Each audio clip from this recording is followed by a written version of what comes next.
This is the shift rod for a 67 bus. It's about 5 feet 6 inches long, and it was in this car with.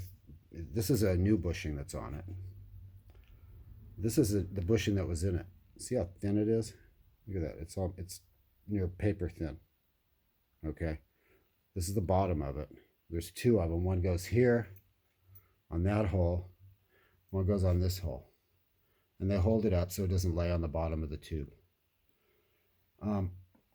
This is the boot for the front of the tube, and this goes over the tube, and this is small on this end, and it goes over the end of this, and it's supposed to keep water out. And this front, you can see the front's really rusty because the boot was bad, but that's not why this thing is out. The reason it's out is because the bushings are shot. And so in order to clean it, before you do anything, you should clean it and take your new bushings and stick them on. Like, this is the right bushing for it. You see it's got a little button right there. It's got one hole. Forget these. It goes on. You put these things on, and you put some oil in a tube. Just flood it with an oil can and push it in and out a bunch of times, and you'll get this crap coming out.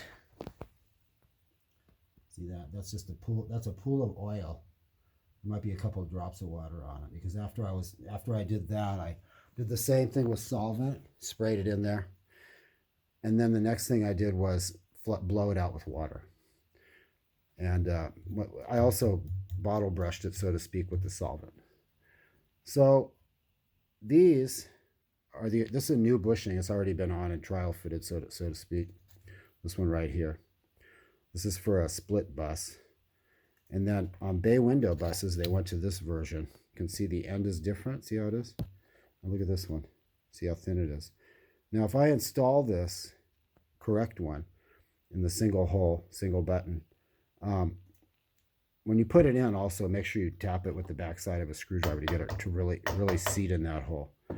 If you install it and you squeeze it and you measure the diameter of the plastic when it's squeezed onto this, there's about 20 millimeters with this one. If you do the same thing with this later one, it's 25 millimeters. You have to drill another hole for it to get it to work, and you got to get it just right. I couldn't tell you. Maybe that's 90 degrees. I can't tell. But I screwed up the first time. There's my little first pilot hole, and I realized that was not going to work, and I moved it down here, and the thing is on there. It's nice. I might braze the hole shut. I don't know. So this will work better, but you got to drill another hole for it. And there's one on each end. See, there's the original hole undrilled. And if you lose faith, you can always just put the old ones in. But to me, these old ones are useless compared to this. This is superior to that.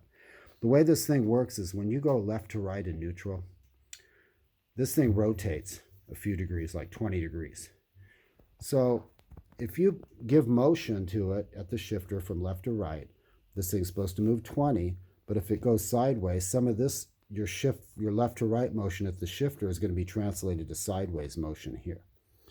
Sideways motion on the rod. So that's why the less sideways motion you have, the tighter the shifting is going to be. And that's why this is going to make a difference, because there's always going to be a little sideways motion to this thing, but with the other bushings it'll be better. That's all.